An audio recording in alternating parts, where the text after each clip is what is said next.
with Mitchell Kummen. Hello. And this guy is remarkable. Like, seriously. Oh, thank you. I appreciate you coming up here. Like, thank you for having me, yeah. I drove 8 hours up here. With a flat tire. My tire popped on the freeway and I had to change it. And then I got stranded. I had another tire come in and then I drove the rest of the way. You know, I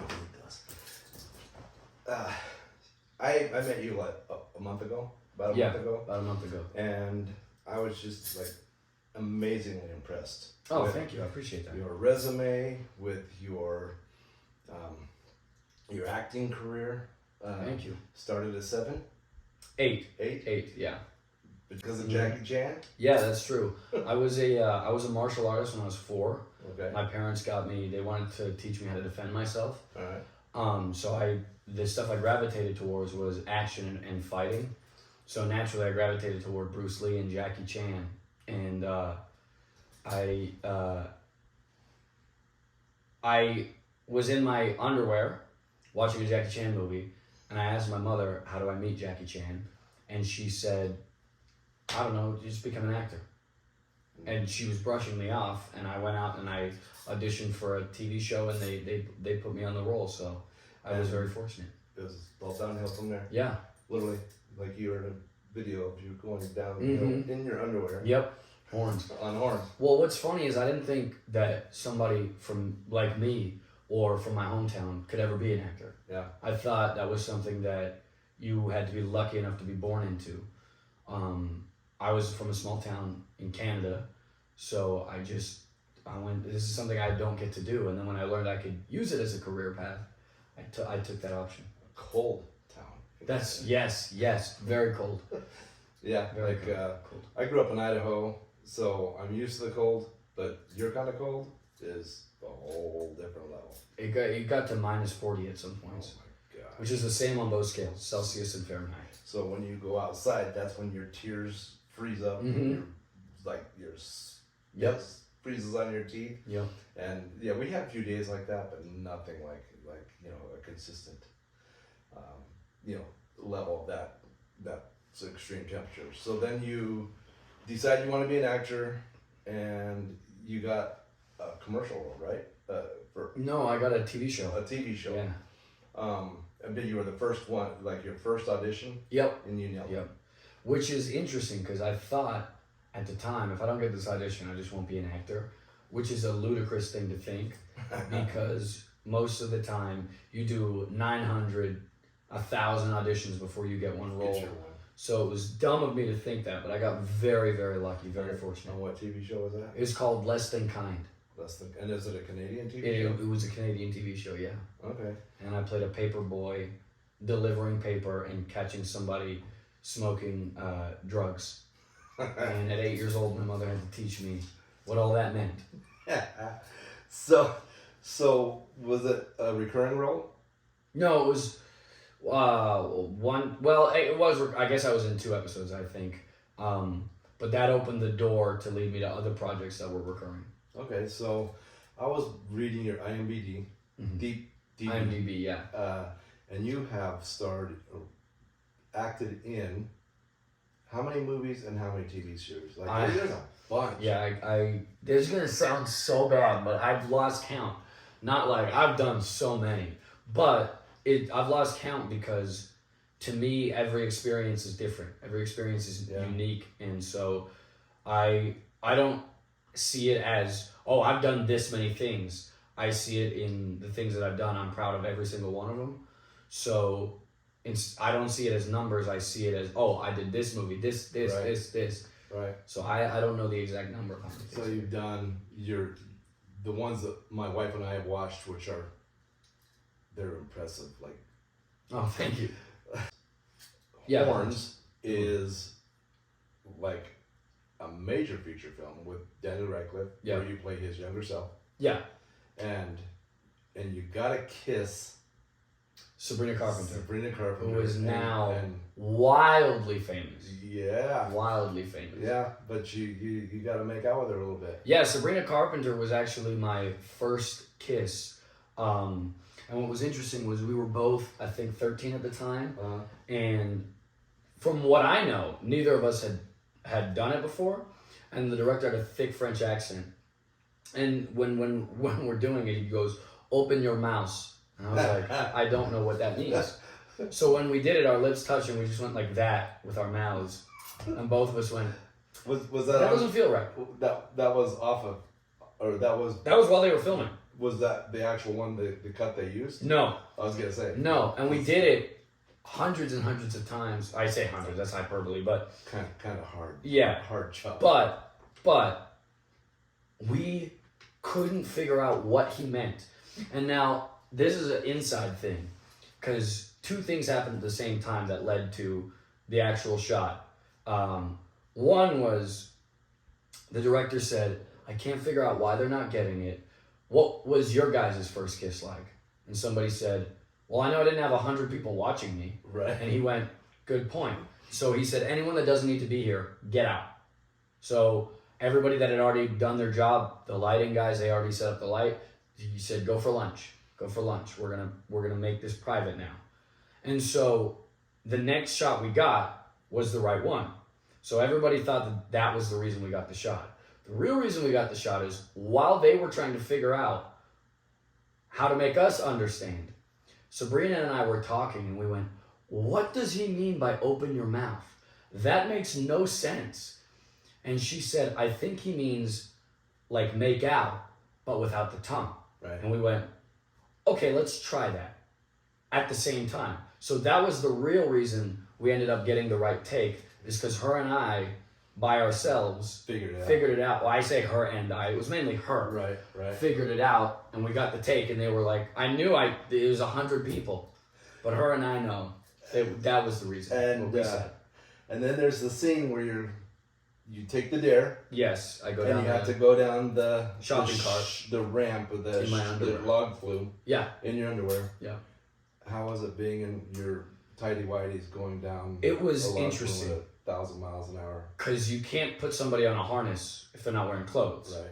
So the way they rigged it was, they couldn't put a harness on me, but they gave me 4 pairs of underwear that were sewn together in 2s.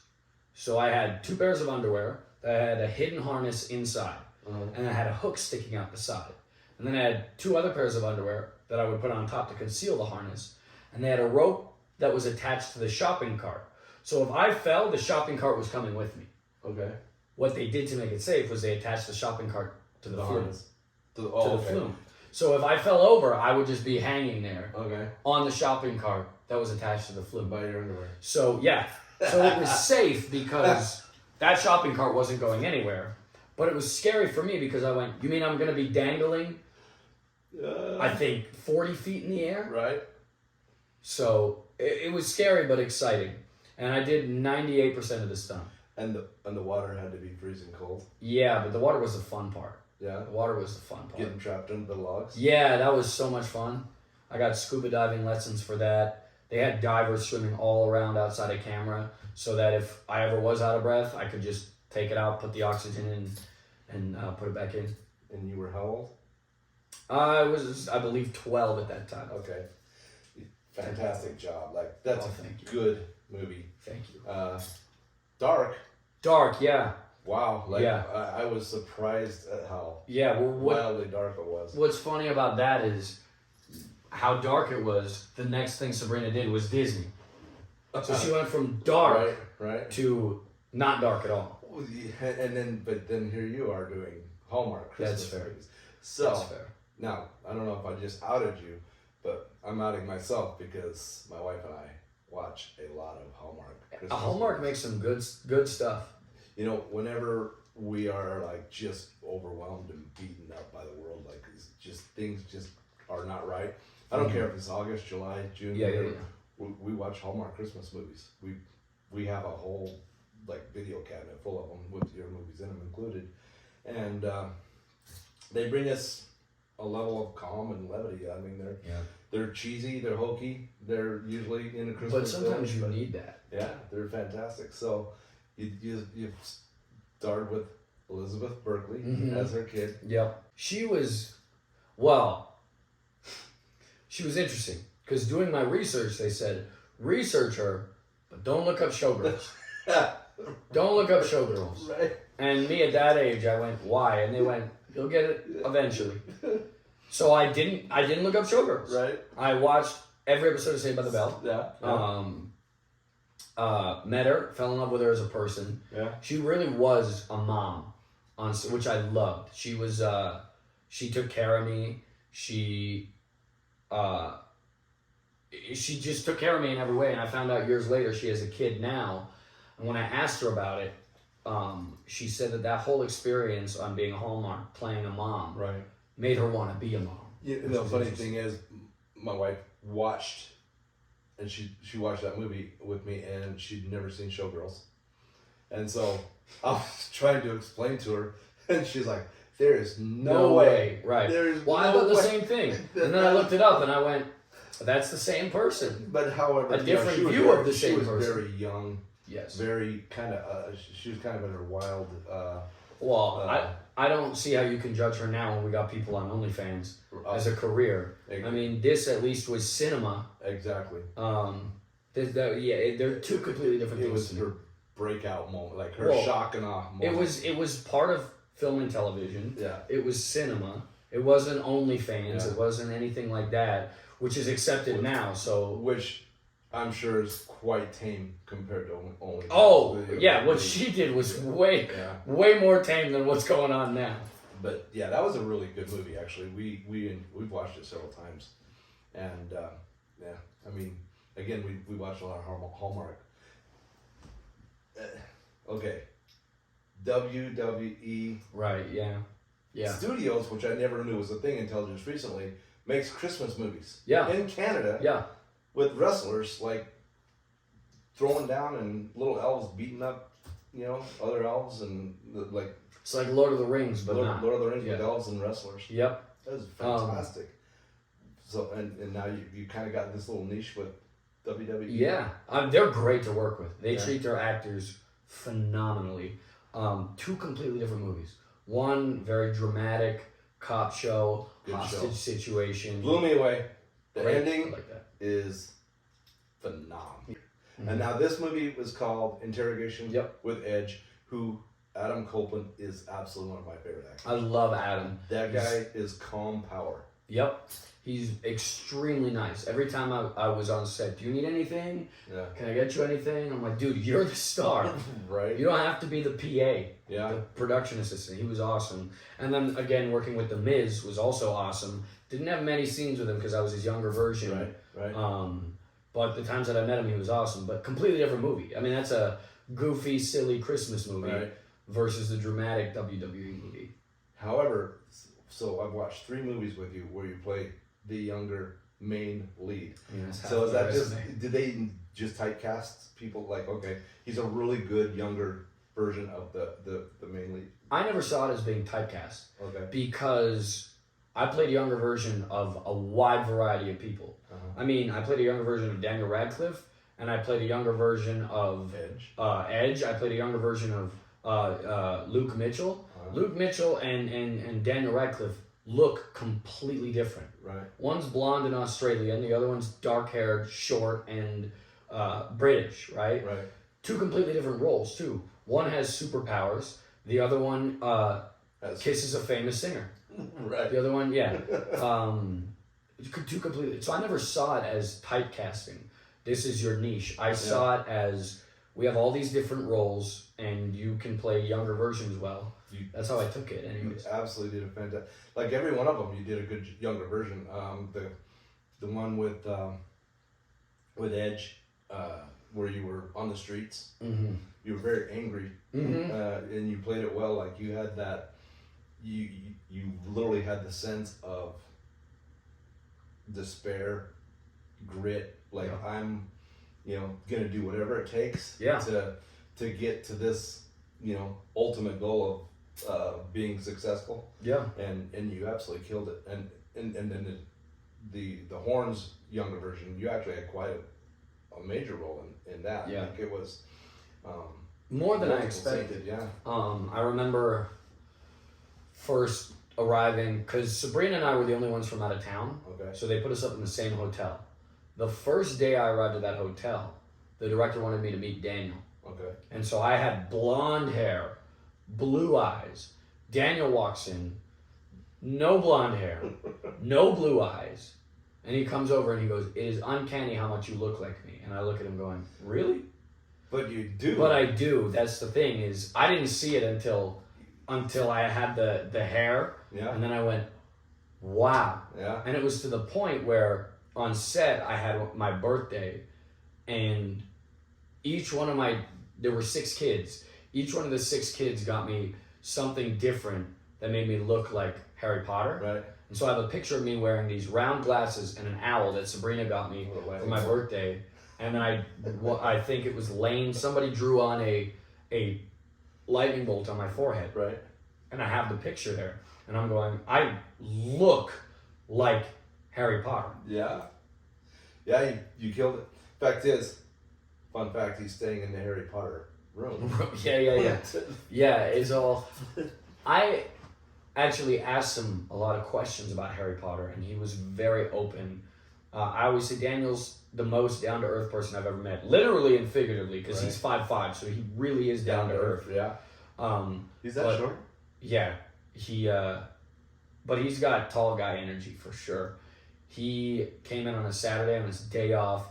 Busy guy, I mean, mega star. Right. Came in on his day off for 8.5 hours, signed autographs for every single person on the set, plus 2 of their friends. Right. On his day off. Didn't get paid for it. Just came in and did it out of the courtesy of his heart. Wow. Now, he, as Harry Potter, I've never watched the whole, I've watched a couple of them. They get better towards the end. But it got darker toward the end, which would explain how he could go into horns as well, because I always saw Harry Potter as this like fun-loving kid. Because I watched it with my sons, and I watched the first 2 or 3 episodes or movies, and I never saw the really dark, Daniel Radcliffe. But yeah, that movie was definitely like down the rabbit hole. Oh yeah. But here you are able to go from. Okay, I find it amazing that someone can go from Christmas movies to an action FBI, hostage or terrorist movie, to another Christmas movie, to a dark, scary movie, and then all your TV series that you started. So you've got one that we just started watching today, which was Aftermath, which is just from what I've seen is a really wild thing. It was so strange getting that script, because when I got the script, I went, not sure about this one. Showed up on set, saw what they were trying to do, and went, oh wow, this is going to be something really good. And I still don't know, I think it was just marketing, why it didn't blow. It should have, that show, I was only in 4 episodes, but the whole show should have blown up higher, I think. The cast was awesome.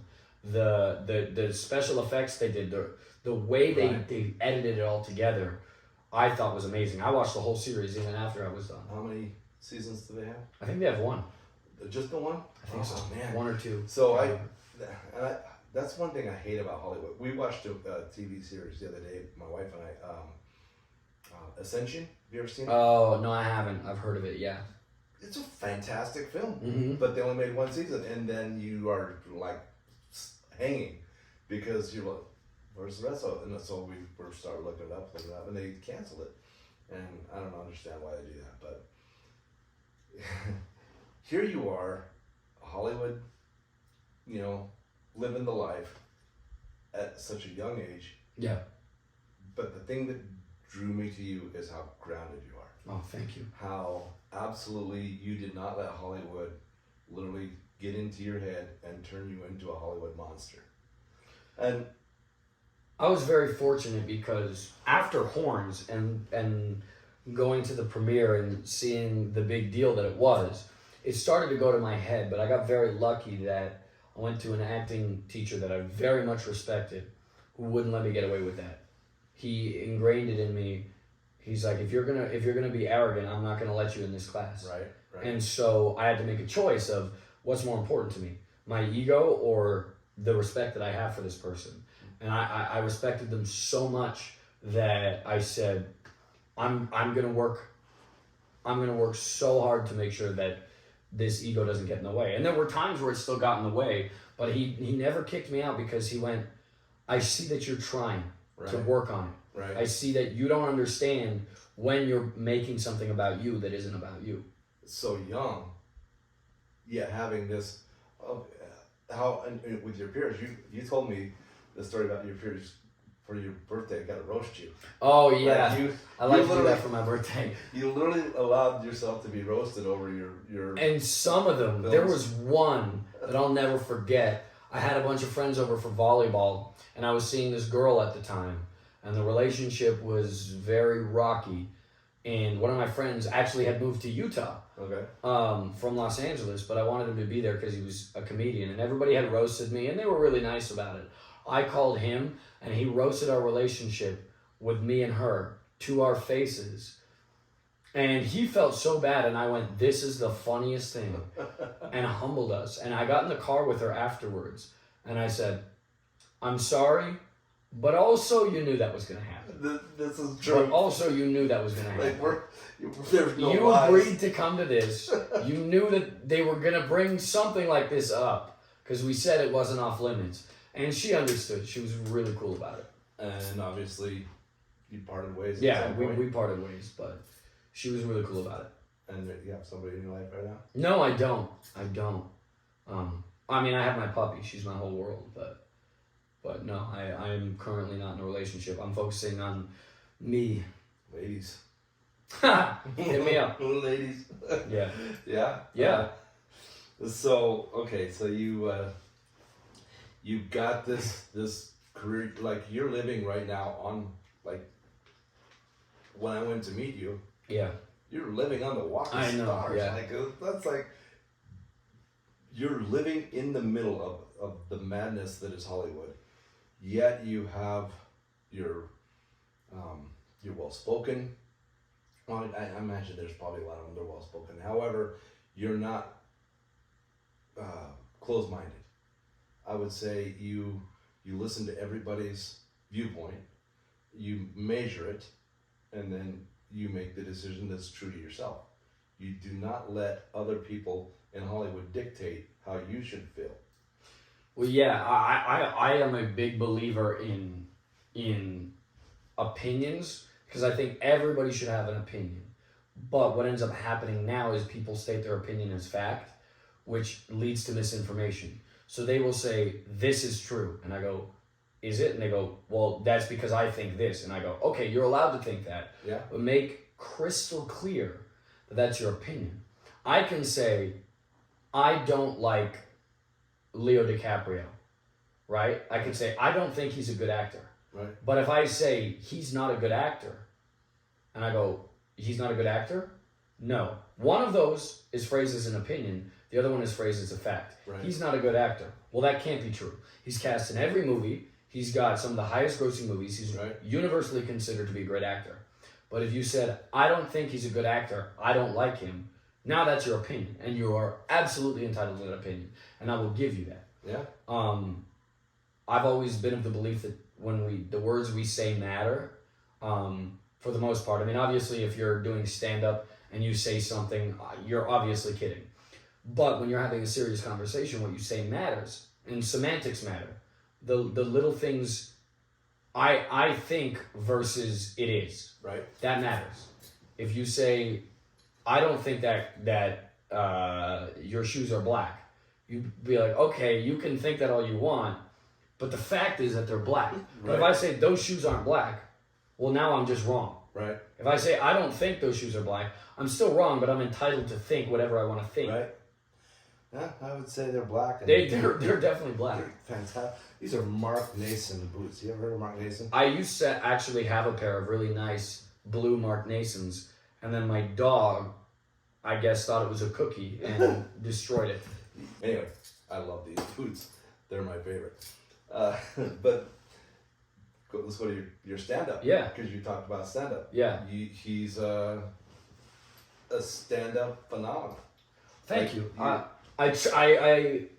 just got into stand-up. I had actually never wanted to do stand-up until Robin Williams died. Really? Yeah, that hit me hard for some reason.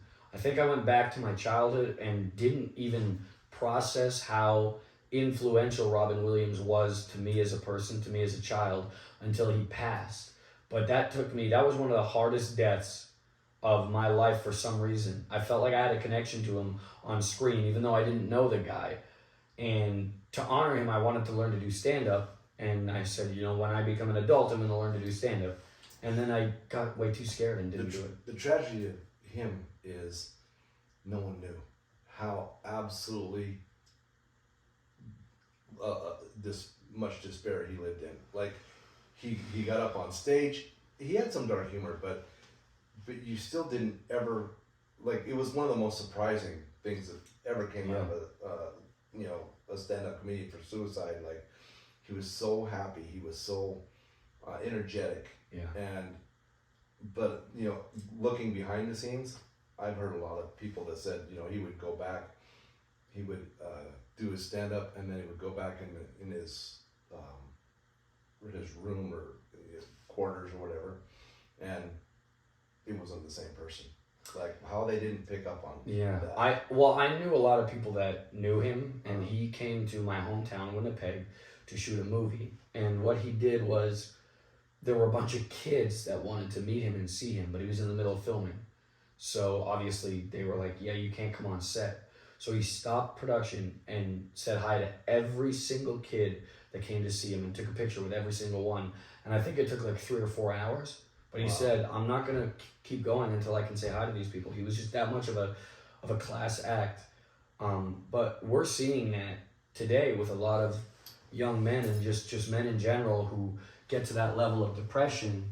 Mm-hmm. And the sad thing is there's a stigma about not talking about it. Mm-hmm. Or I've always said this. It's not even don't talk about it.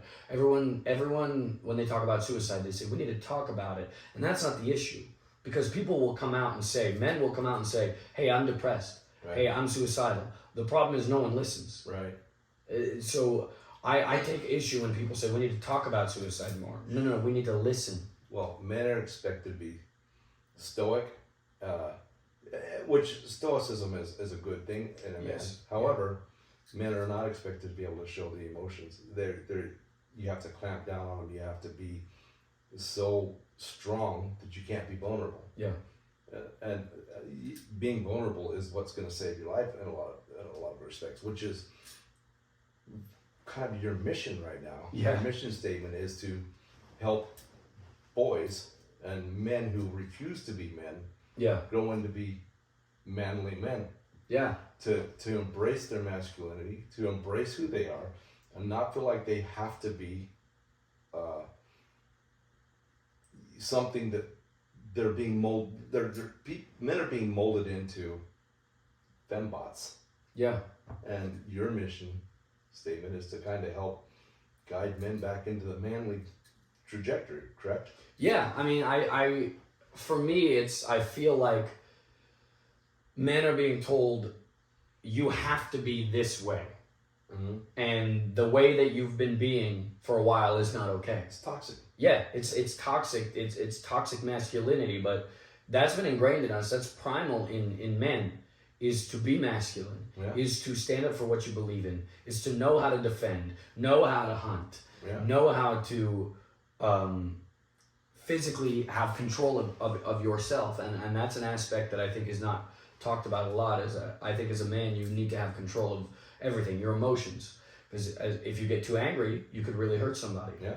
You see it a lot with domestic violence, the big men hitting the tiny women because they don't have control. That's not a man to me. Yeah. Men that don't have control of their sex drives. Men that don't have, if you have control of that, there's a real power there. Right. Because now you're making the choice and you're not allowing that to control you. That's one thing I learned in martial arts is, if I'm lifting weights or I'm doing something hard and I want to give up, the way I see it is, no, you don't control me. I control me. Right. I choose when I give up, not you. Yeah, you don't choose when I'm done with my bench presses. I choose. Push through the pain. Yeah. And that's something I recently learned, because I used to go, oh, well, but I learned, no. I can have control of that side too. Right. So I think as a man, once you have control of that, the happiness, I mean, and this is proven in statistics, men are happier when they have a purpose, when they have a goal, when they have something to prove, when they have that control of their finances. Right. But that comes with control too, because if you don't have control of who you are, you're going to let your place be a mess. Right. You're going to let your finances get out of control. You're going to let your spending get way too high. The girlfriend, what did you call it? The girlfriend effect. Girlfriend effect. Yeah. Yeah, explain that. That it's an amazing. It's something that's going on now, but and I'm very guilty of this in some aspects of my life too. Of men will smarten up when they want to impress a girl, right? That's why you always see these men, if they make $10,000, will say, "I make $50,000." Right. They always want to be Level one up. better Yeah. to impress a girl. Once they get the girl, now they go, "Oh, I can't have my place be a mess. Yeah. I can't have pee on the toilet seat. I can't have my car be this way. I can't be overweight. I can't be underweight. I have to go to the gym. I have to get in shape." Well, if I'm gonna have a girlfriend and a wife and kids, I need to have my finances in order. Right. So let me go make 6 figures now. Okay. Well, now that I have 6 figures, I need to make sure that I'm not gonna get used. So I have to have control of my friend group now. Right. And all these things start building and building and building, and all of a sudden, this man is, whoa, I built this whole life that I've always wanted, and I didn't even see it coming because I was only concentrating on one goal after the next, and it leads to happiness. Right. How do you feel about a man that gets so focused on all of these things though that he loses his relationship? Because now all of a sudden I'm focused on making 6 figures.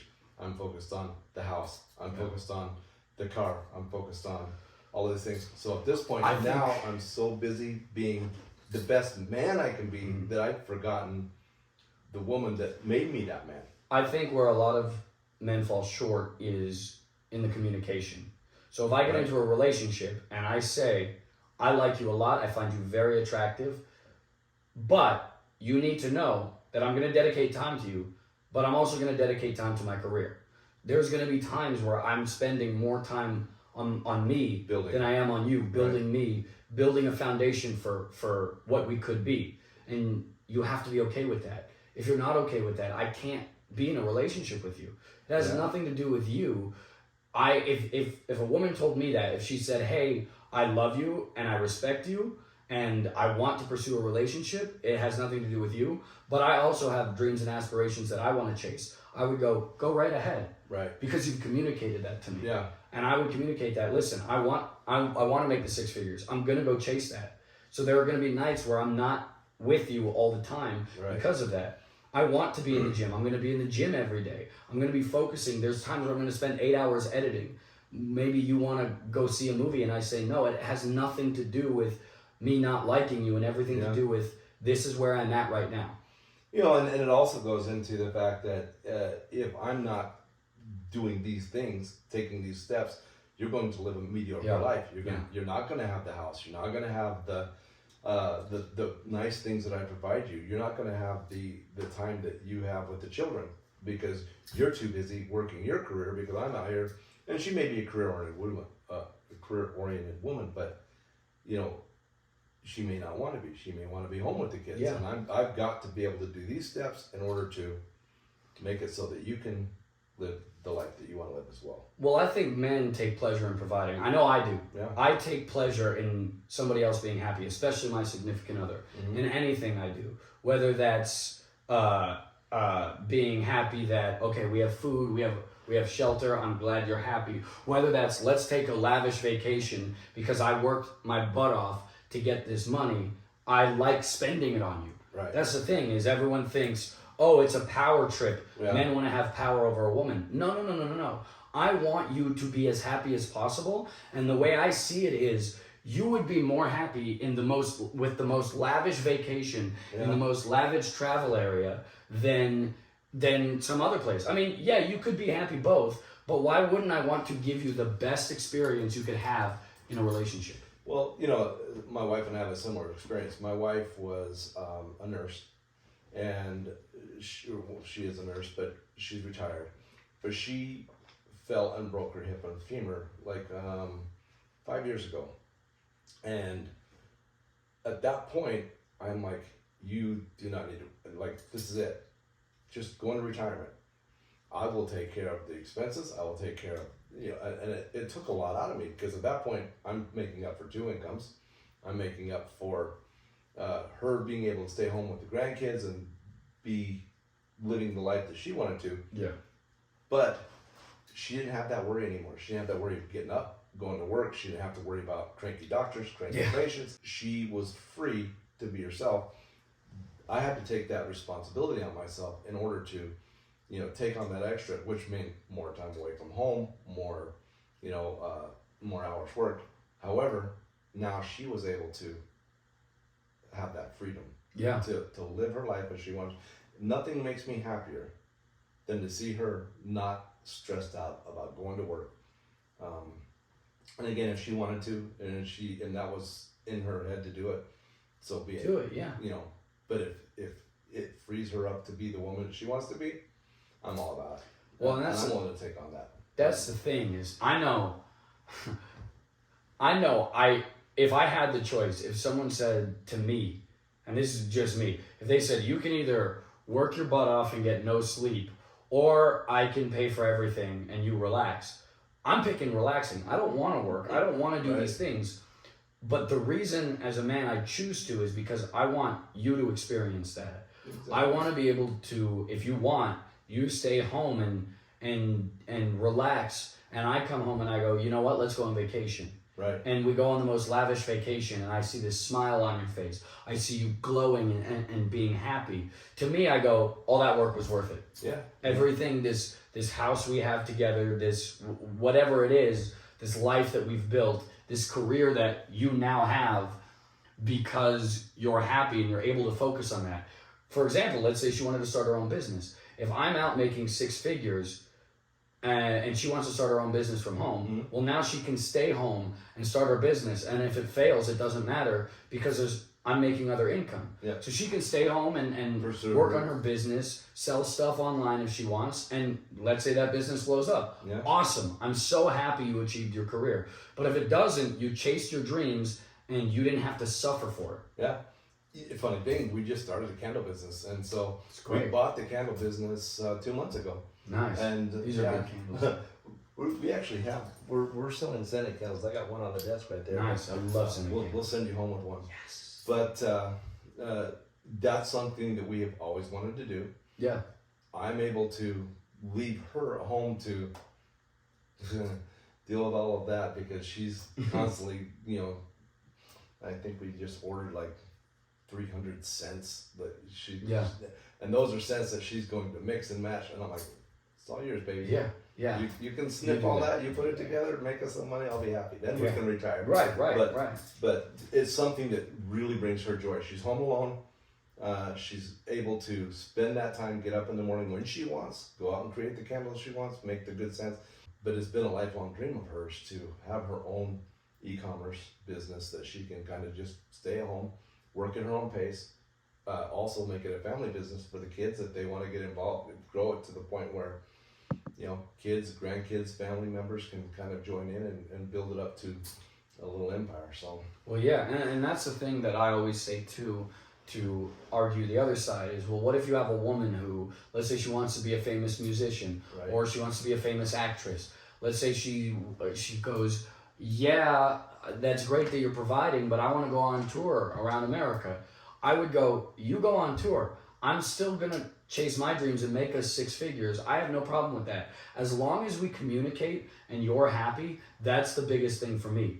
Because as a man, we want to provide. If I'm sitting home doing nothing, I feel useless. I don't feel like a man. I feel like, what am I doing? A man, this is not what men do. Men go out and do stuff. And everyone wants to say that it's societal pressures, but I don't believe it is. Me as a man, if I'm sitting there playing video games all day, all I'm thinking in my head is, this is not what men do. This is what boys do. Yeah. I need to be a man. But when I'm at the gym, I think this is what a man does. And that makes me happy. Right. That makes me happy doing that stuff. Yeah. The video game thing drives me bananas because I know men that are my age that still spend 5, 6, 7 hours a day. I know people that are truck drivers. Yeah. That literally stop their truck after 300 or 400 miles, and they play video games for the rest of the afternoon when they have hours left that they could have been productive. Everybody suffers. The company suffers because now their employees not being productive. You know, the people who are receiving their products are not being productive, not receiving their product on time. But these guys, literally, their video games are the most important thing to them. And that falls under control. It's an addiction. Yeah, it is. It is. It's a personality addiction. Well, I have some people who work really hard, who get all their work done, and at the end of the day, to unwind for an hour, maybe 2 hours, they'll play video games and go to bed. To me, that's healthy. It's like picking up, at the end of the day, picking up a beer, having one beer and going to bed. It's in moderation, right? Goes back to my whole thing about control. If I'm spending 5 or 6 hours on a video game, that has control of me. Right. You don't have control of me. You're a box. I let this plastic box take control of me? Yeah. Absolutely not. I have control. So I'm choosing to unwind this way, and after an hour, I'm done. You don't control me anymore. Yeah. That, to me, is perfectly healthy. If you want to watch TV for an hour to unwind, if you want to watch YouTube, if you want to play video games, be my guest. Just make sure it doesn't become an addiction. Make sure it doesn't control you. It goes back to my whole thing about control. Yeah, my tattoo right here, you can't read it anymore, but it's discipline and control. You know, we learned that in the Marines. You know, that was the thing. Discipline and control makes the man. Yeah. If you have no discipline, you have no control, and vice versa. And either one of those things will break you. Yeah.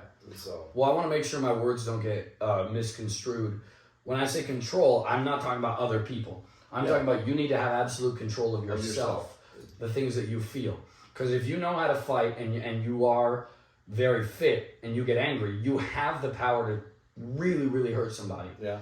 And so if you don't have control of your anger, that's not okay. Right. If you have the power to hurt somebody, you have to be able to go, I can hurt you, but I'm choosing when. But I choose not to. Yeah, I'm choosing when. If you threaten my family, absolutely I'm going to choose to. Right. But it's not necessary here. We had that conversation earlier about the fact that if you have that level of control, you have a Zen state. Yeah. Right? You know your power. You know your worth. If you are one who's a hothead and you're always out there, you know, throwing your weight around or you know, road raging or whatever, then your worth, what you feel, your inner worth, you feel like a little boy. You feel like you're throwing a temper tantrum. Exactly. At least I do. Because there are times, I'm a flawed human being, but there are times still where I'm on the road and I just get so angry. Right. And then I realize I'm letting this driver control me. Right. And I go, what am I, 12 years old? Right. I'm throwing a temper tantrum over that? I cannot control their behavior. Right. Ahead of me. Or I'll watch an election and I'll get so angry and I'm like, okay, I'm letting this thing control me now? Right. It's one thing to have an opinion about that stuff. It's another thing to be in a fit of rage. Dictate your state of mind all the time. Which is why I limit now. My friends know me all too well. Like, Facebook absolutely hates me.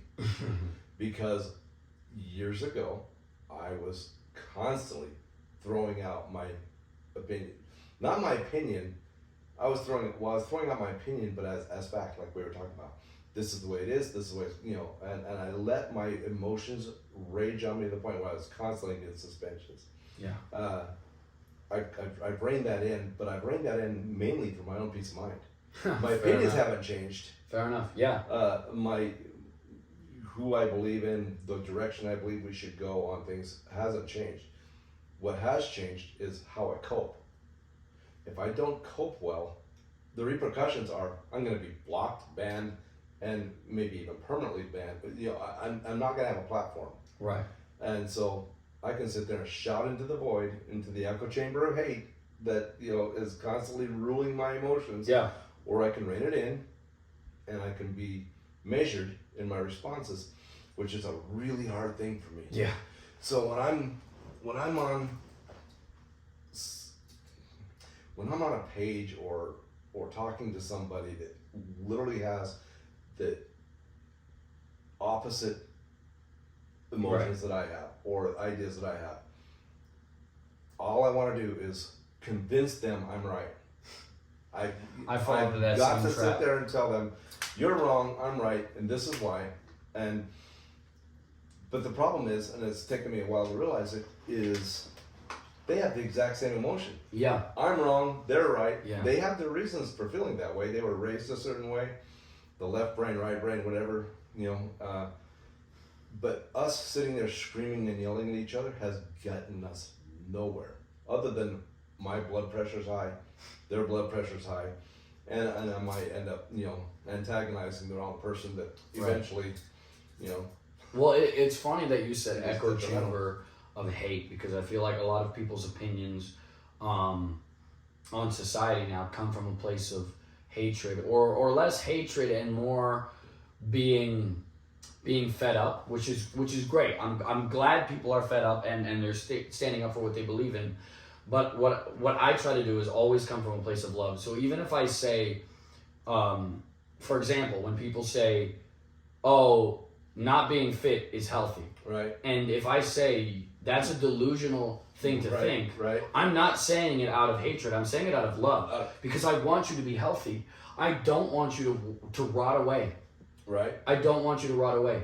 And I'm going to keep saying that because you've convinced yourself that this is a healthy lifestyle. And if you want to live unhealthy, fine. But don't convince yourself and convince others that it's a healthy lifestyle. Well, and herein lies a societal change that we're dealing with right now. Was always known to be detrimental to one's health is now taboo to say so. Right. And if you do say so, then you are a bigot, you're a hater, you're someone who is trying to force your values down someone else's throat, right? Right. However, the facts don't change that if you're extremely obese, you're going to die of a heart attack when you're 40 years old. And I don't want And that. a 70-year-old person who goes to the gym every day is going to, be able to outdo the obese 40-year-old Right. person any day of the week. Those facts are facts. Those facts are what is the problem these days. Because right now, our speech is being so directed and limited into one direction. The direction of appeasement, the direction of conformity. Yeah. You have to conform to the idea that armpit hair on a woman is attractive. Now, maybe in some cultures that's attractive, but I prefer. Well, and what you just said is the key. You cannot have a preference anymore. For example, my preference is I don't think girls, when they buzz their head, that's not attractive to me. Right. Maybe it's attractive to someone else. That's not me saying you're not beautiful. Right. That's me saying I'm not attracted to that. And I'm allowed to have that opinion that I am not attracted to women that shave their head off. That's me. Maybe you find somebody else, and more power to you if you do. Well, herein lies an issue that is the preference thing that I believe is attributed to social media. Okay? Because you've got a million people that now have a platform. Yeah. That never had a platform before. Right. Prior to 2008, maybe a little. What was that? Facebook, I think 2008 when it came out, but Believe so. It wasn't that long ago that we didn't have this ability for everybody to get online and express their opinion. Yeah. And now you've got every single person that has an opinion of something, stating it as fact, putting it out there, and getting angry when someone challenges that fact. Right. But the ones that are screaming the loudest are the ones that are causing the biggest problems for the 80% of the rest of the country just wants to live in the middle. Well, and what you said I think is key is people like to blame one side of the political spectrum or the other, but I just think in general people on both sides of the political spectrum just want to live their everyday life. Yeah. And now you're being told, well, no, you can't drive this car because that makes you a racist. Yeah. You can't wear this because that's cultural appropriation. Yeah. And I think a lot of people are just let me wake up, go to work, come back to my place, relax, and go to bed. It's funny, when I had my dreadlocks, the cultural appropriation thing shocked me because I never even considered that it was taboo for a white guy to be wearing dreadlocks. Right. Now, as a rule, I never had an issue with it, and I would be complimented by a lot of people that actually had dreads, and they would be like, "Man, those are fantastically well done dreads, right?" Yeah. But I did have the occasion when someone were like, "You are not to wear those," and I'm like, "Says who?" Well, what I do is I always go, my favorite is you don't know the history of blah, blah, blah, blah, blah. I love history. Right. So we actually had a conversation. I do my research in history because I find it fascinating. Yeah. So whenever somebody says, you're not allowed to have dreads, Right. I always go, not that I've ever had dreads, but my response to something along those lines is always, why? Why do you think I'm not allowed to wear these shoes that are your culture? Right. Well, because that's appropriating my culture. Why? How is that appropriating your culture? Well, because it has a lot of meaning to my people.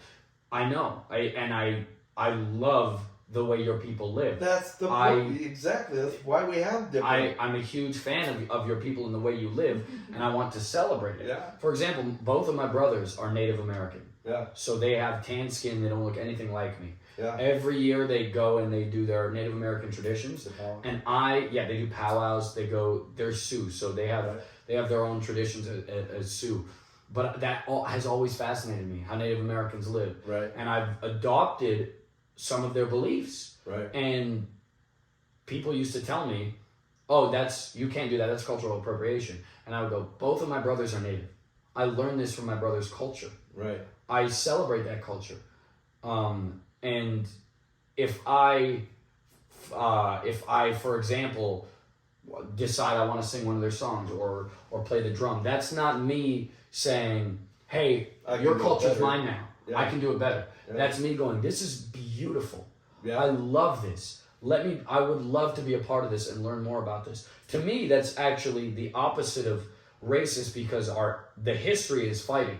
The history there is whites, especially where I lived, whites and natives hated each other. So to now have a culture where whites and natives want to go, hey, let me learn your culture, let me learn your culture, is way more healing than saying that's cultural appropriation, that's our culture. And you have that war again. You grew up basically in a town that you were the only one in your school that pretty much had, yeah. Well, I grew up in a town that whites and natives hated each other. You would go downtown and there would be a white guy that stabbed a native man, or a native man that decapitated a white guy. There was like a race war all the time. And I lived on a block that had 2 native boys and a white boy. Yeah. And so there were times where the cops would come over, and I remember there was a murder that happened at a school that my brothers didn't even go to.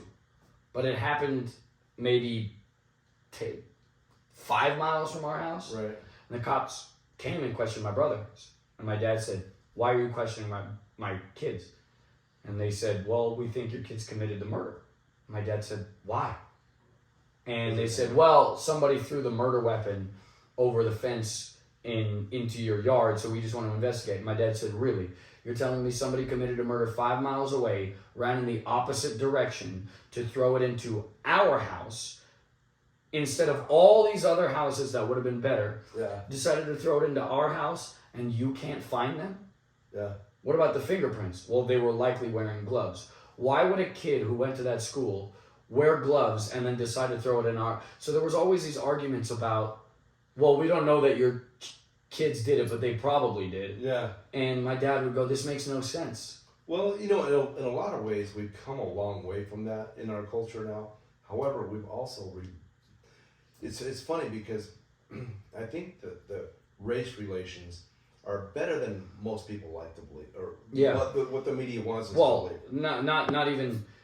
If you look at the statistics of race crimes, it's much lower now than it's ever been. I mean, if you go back to talk about history again, if you go back to the Han Dynasty, where you had the 3 kingdoms of Shu, Wu, and Wei.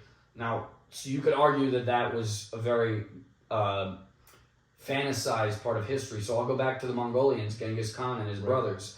Kubla. You got Temujin, Bakar, all those guys. They he used to ride with his brothers to villages and slaughter people that didn't look like him, and then return like nothing happened. That was the normal then. Try doing that now in today's day and age. Precisely. The problem is, I say that as a joke, and there are still men who walk into schools, shoot children, and nobody stops them, and they want to blame the system. And the thing is, for example, the last school shooting we had, my heart breaks for those kids. The police were there, and it took them 45 minutes to get into school, and everyone said, that just goes to show our police system. And I said, no. The police had to make sure there wasn't a bomb threat. If they rush in and the guy's got a bomb, he blows up the whole school. Yeah. Now these police just got every single one of those kids killed. Yeah. Okay? So they have to make sure that. Now, there's 2 police officers in that car. Okay? They rush in. If that guy's got an assault weapon and these 2 police have pistols, they're dead. So they have to make sure that they call backup. Well, maybe backup. There is no backup. They're all on cases. Well, backup's going to be there in 15 minutes. Great. We can't go in for another 15 minutes or we're going to die. People don't take this stuff into consideration. In that 15 minutes, this guy's already slaughtered a whole bunch of children. But the thing is that there are police officers that will say, I'm going to go in regardless of what my orders are. And they get reprimanded. But they get, but at that point, they went against the system, and now they are the bad guy because, God forbid that police officer goes in and shoots the wrong person. Or goes in and, against his command.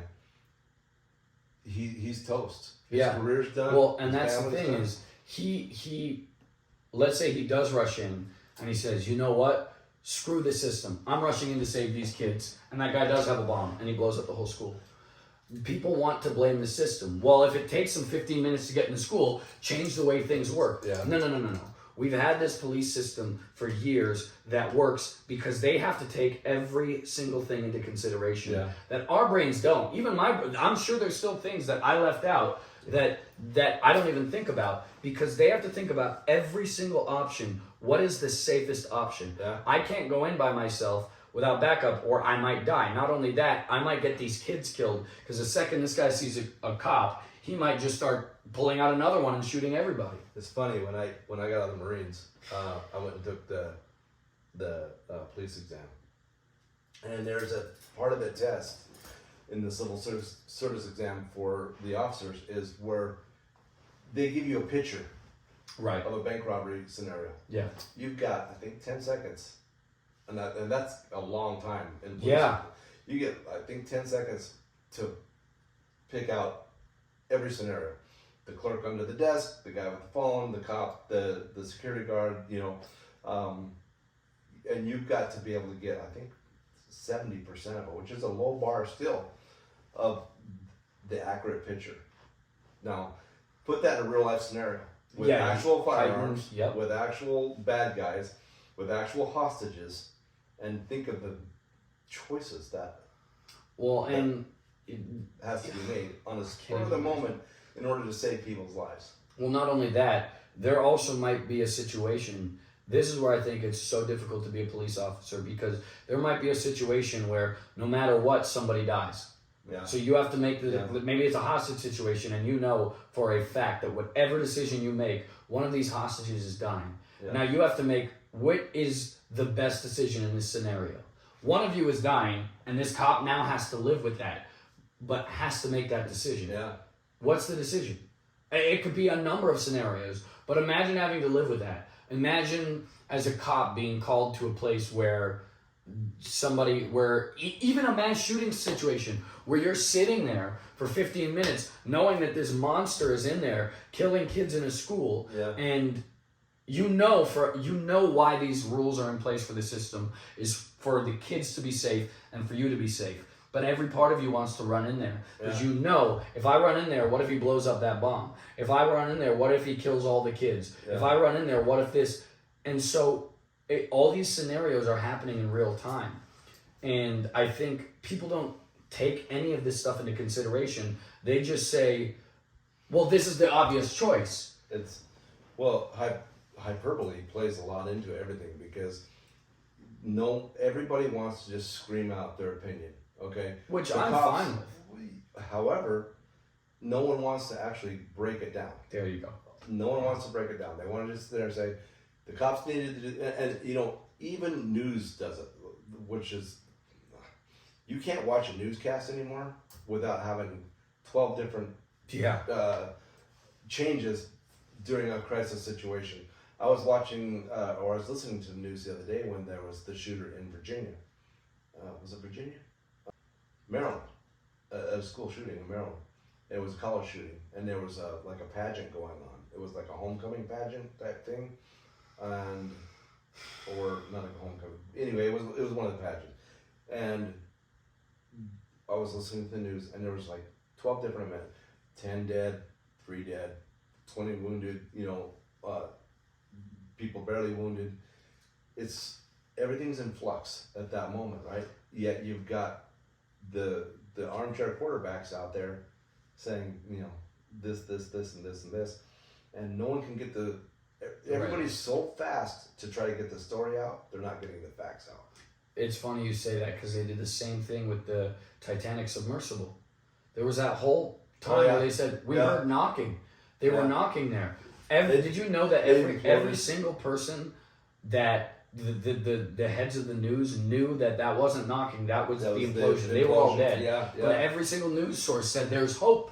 And I get wanting to give the people hope. I get that. But truth is what is there has to be a through line, I think, of, and I'll use an analogy here to explain it. I think hope comes from a through line of truth. Right. And I've had this argument with so many people, and I stand by my guns on this one. There's a reason I think Batman is the best superhero. Everyone says if Batman would just kill, he would save so many more lives. And I say no, he wouldn't. Yeah. Because the thing about Batman is this is a town that has no hope. Right. The criminals have taken over. Right. The only hope that they have is knowing that there's someone out there who will never give up his morals. He knows exactly what he wants, and he fights for that. Right. And the villain is saying, I want you to kill me. Kill one of my thugs. Because if you give up on your morals, you show everybody that you can be corrupted. Yeah. And now there's nothing sacred. Yeah. There's no hope. That hope that all these people had, the reason why all these people get up and go to work is because they know at least Batman's there. At least if Batman's strong enough to get us through this, I can be strong enough. It's that inspiration, it's that camaraderie that you see with police officers or people in the military of, I'm suffering, but my brother right beside me is suffering, and we're going to suffer together. People get that sense of hope with someone like Batman. The second you lose that, all hope breaks down. So I think once you have that through line of truth of, here's the truth. We are in a crisis situation, but we will get through it together. Right. That's what brings hope. The we will get through this together versus everything's okay and masking it. Batman. I know I'm a nerd for Batman. That's one of the things I'm a nerd about. But you almost got a Spider-Man role. That's true, I did. So I almost got to play Spider-Man. What would you have done if you got the Spider-Man role? I would have played Spider-Man so well. I still would have loved Batman, but yeah. Who's your favorite Batman? Oh, that's so difficult. Because I love Michael Keaton's Batman. He's my favorite. I love Michael Keaton's Batman. Yeah, he's my favorite. Christian Bale's Batman was really good for the hope aspect. Yeah. But then I watched Robert Pattinson's Batman, and Robert Pattinson's Batman was the first Batman that had the detective aspect. And I didn't mean Christian Bale for hope, I meant Robert Pattinson. Because there's that one scene that I think embodies exactly what I just talked about hope, about why Batman's such a good superhero. When he has the flare. Have you seen the movie? No. There's one scene, without spoiling too much, where these people, this big disaster happens, and everybody has lost all hope. Everybody's lost all hope. Even Batman got beat up, but they're all trapped under the rafters, and they're trapped in this building, and the water is rising, and there's a flood, and the music's playing, and it's Nirvana. Something in the Way by Nirvana. Okay. So it's very dark and mellow, and the screen is black, and all of a sudden the flare lights up. And from above you see Batman walking in the water with a flare, and he just starts pulling people up, grabbing little kids' hands and pulling them up. And it's this really long shot, but every time I watch it, I cry my eyes out because it shows what a real hero is. This whole movie, they've been showing him beating up bad guys, being a symbol of hope. But the real symbol of hope is that in times of crisis, I will take your hand and pull you up. Something as simple as that. Right. Somebody caring enough to, oh, it's flooding? I have the power to beat up all these bad guys. But the simplicity of just lifting up this rafter with a flare, the literal beacon of hope. Right. And you're just helping a little kid up, and then a little girl, and then you're lifting a woman, helping her up. You're getting everybody off the plane before you get yourself off. Right, right. To me, I said, this is why I love Batman. Right on. It has nothing to do with the beating people up and everything to do with the, I could leave right here. I could go catch that bad guy, but it's more important to let him get away, or he doesn't get away in the movie, but it's more important to let these things happen to save you and to be your beacon of hope. Well, the Bruce Wayne story in itself is he gave up his life as a lavish billionaire to be someone out helping the people. Yeah. You know, very, very Trumpian. It is. He gave up. You know, he could have done anything. He could have went out and, you know, lived on a yacht the rest of his life, eating caviar and T-bones. Right. You know, caviar. You know. Caviar is so salty. Have you ever had it? I have. I hate it. Yeah, it's not that great. It's not that great. It's one of those things. It's one of those things that you have to sit there and go, I think they just eat it because they. No, it's I don't think people actually like caviar, and I will die on this hill. That's what I'm saying. They don't. They're just like, oh, fancy food. But let me eat this. Yeah, it's like no. That's what I'm saying. Be They truthful. eat it because it's caviar, and it's like it's expected of the pinky lifters that they have to. I was gonna say have to have it. This is why it would be so hard for me to be a billionaire, because they would do stuff like that, and I would go, no. That's what. Okay. Give me mac and cheese. Trump gave those guys cheeseburgers. Yeah, exactly. I was like, dude, give me Doritos. Exactly. Give me Cheetos. Give me. Well, we went to what? Fat Burger. Was it? Where did we go? Fat Burger. Johnny Rockets. Johnny Rockets. Yeah, that was the best burger ever. Like that was a really good burger. We could have gone to a steakhouse. Yeah. Chris. We could have gone. But, I'd just soon go have a burger and fries and drink a Coke. You know? Yeah, it's funny because I've had caviar before, and it was a cool experience. But if I had to choose, I'm like, I'm gonna go with the taste, especially if I'm a billionaire, or I'll hire a chef to make me a nice, healthy cooked meal. Well, I think it's knowing what it is too. Like, just knowing what it is disgusting. I never wanted to try sushi, ever. I'm that same way. I've never tried it. Oh really? Yeah. No, I love sushi. When I finally tried it, I'm like, wow, I've been missing out for years. But I didn't try sushi till I was in my 30s. Like, I literally held out. My dad. The idea of raw fish to me is just. My dad had never tried an avocado because of the look and the texture. Right. He's like, I will never eat an avocado. And one day, I'm like, Dad, just take a bite. Like, just try it. And he was like 50 years old. Yeah. And now he eats one a day. Like, he cannot go without them. He loves his avocados. But I think it's the stigma of the food. Like, okay, guacamole just sounds disgusting. Yeah. It looks disgusting, this green goop. However, it's fantastic. Part of the caviar thing is, for me, knowing what it is. Yeah. And the taste just is never going to do it for me. But you got to try sushi. I should. I've tried avocados. I don't like avocados. What? Yeah.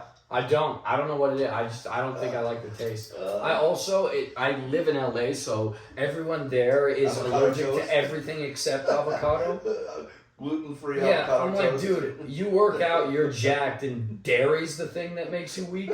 What? Right. What is it? What are you talking about? They have they put avocado on everything. They'll get fries and be like, no ketchup, put avocado on it. Okay. You don't need it on everything. It is fantastic food, but they do put, like, get your gluten-free toast with your double soy latte. I know. I'm like, dude, just give me the thing. Give me some coffee and some cream and... Yeah. Either give me the thing or don't. But don't hide the thing on another thing like Impossible meat. Oh, it's disgusting. But my thing is this. You don't want to eat meat, so you make something that's emulating the thing that you don't want. Right. Just have the different thing. Which one is the burger? Beyond Burger? Is it Beyond Burger or Impossible? I think it's the Impossible Burger, but I'm like, why even make a burger then? Right. If you're boycotting burgers, don't be like, well, this is a burger, but it's different. Just make your own thing. Okay. Tofu texture is so gross. That is this. But there's this place that I used to go to, and it's these Koreans, and they make this tofu bowl, and it's one of the most delicious things I've ever. And I hate tofu, Right.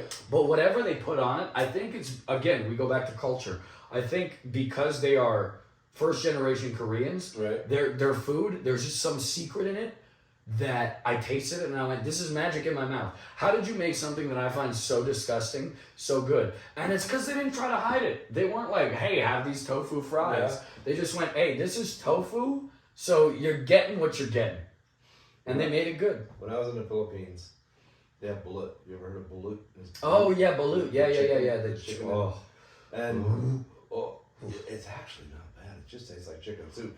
You just gotta get past the crunchy chick inside the inside the egg. But we're kind of off the rails with the food thing. Nope. I'll just, Even if it tastes good, I'm not crunching ahead. That's like when people go, you gotta try crickets. No, I don't want to cricket. but they taste the candy good. crickets. It's a cricket. Yeah. Yep. That's cool that it tastes good. It's a cricket. The scorpion lollipop, scorpion lollipops that they have down there. I don't want to eat a lollipop with a scorpion in The it. damn spider stuff. It's delicious. Hey, no, it's not. You know why? Because what makes it delicious? The salt? Then it's not the spider that's delicious. It's the salt. It's the stuff you put on the spider that's delicious. The candy coating on Exactly. it. Yeah, the candied cricket. If You're you just have tasting all the caramelized sugar on that sucker, but it's still a cricket. It's like when people like flavored water. I'm like, you don't like the water, you like the flavor. You like strawberry flavor. So I like flavored water. It took me. I'm a soda-aholic. Like, it is one of the things. That's me with energy drinks stuff. Don't get me started on Red Bulls. My gosh. I love Red Bulls. Me too. I could drink 10 Red Bulls. I don't even drink it for the energy. I drink it for the flavor. I just love the flavor. So do I. And And it's bad. Speaking of control, I'm at a point now where I'm realizing Red Bull has a hold straight of up me. poison. And I'm like, I am destroying I'm never gonna get a Red Bull sponsorship. It's poison. I preach health, and Right. I'm letting Red Bulls control me. So I'm at this point now where I'm slowly weaning it down and drinking water. But man, But Red Bull has the best flavors. You get the kiwi apple and then the watermelon one. I get the sugar free. The sugar free to me has the best taste. I don't know why. See, but the regular blue sugared one, like the Yeah. not the sugar. The sugar-free one has a little bit of a zingy aftertaste to it. Yeah. It's take a little bit for me to get. I can drink it if it's like I have to. Yeah. Now living in Utah where it's really hot down here, I drink a lot more water. Yep. And I've kind of forced myself into that routine of drinking more water. But I don't say I have no control over soda because I have better control than I used to. Yeah. But I lost a lot of weight when I stopped drinking soda. Well, yeah. Period. But it's one of those things that I'll stop drinking soda for 3 months. Won't touch one. Then I pick one up, like to give myself a treat. I'm like a heroin addict with a needle in my arm. I'm right back into the whole thing. Oh, that was good. Well, that didn't put any weight on me, so I'll have another one tomorrow. I'm just gonna have one, and then next thing I know, I'm walking out with a gallon jug of freaking Mountain Dew in my arm. That's funny. But Red Bulls, I had one today. I had I had one on the drive over here. It was an 8 ounce. But The only Red Bull, yeah, but still one. And I'm mad at myself. They're the best, and I have to like sneak them. My wife, she's gonna watch this and she's gonna hate on me, but I went to Walmart to get the corn for dinner, and she didn't go with me, so. So Red Bull goes in the cart. I You- chug it down before I hit the you bike. should know better. You should know better than to not let him go to Walmart by himself. Right. Hey, That's my thing too. Is if I'm in a relationship and that happens, and I get a Red Bull and you get mad, I go like this: yes, it's my fault, but also you should know better. Now it's both our faults. Well, Now it's I would tell her, I'm like, babe, it's gonna happen. There's a certain portion of my life where I'm by myself. Yes. And when I'm by myself and I'm at the cooler and I have a choice between a boring bottle of water and a Red Bull. I'm getting a Red Bull, yeah. Yeah. So it's great. But anyway, I love that stuff. Yeah. So it's getting late. It is getting late. And Did you check the watch that's not on your wrist? I just did. Yeah. That's fun. Have you ever seen one of these? No, I haven't. So this is a Leatherman. My wife got me this for Christmas, and I had another one. I gave it to an old club member, friend of mine, when I was in the motorcycle club. I can get this off. It's a tool. So the whole thing is one great big tool. And every one of these segments, you got screwdrivers. You've got a Phillips screwdriver. Oh, nice. You got your hex wrenches. Yeah, that's pretty worthless. But this actually did bail me out. On my bike one time, I had a leak on one of my brake cylinders, and I was able to take this little, very difficult Phillips screwdriver and tighten it down to get me to the next stop. Nice. It's got bottle opener. Oh, that's useful. So you got your bottle opener right That's there. useful. In there. Yeah. And it's got belt punch. So you got a little Yeah, belt, yeah, yeah. like well, I don't know if it's a belt punch, but a little hole punch. Seatbelt cutter right in there. Oh, yeah. Yeah. So I mean, they discontinued it. It's cool. It's useless in a lot of ways. Your Phillips screwdriver and your flathead screwdriver is probably your best option.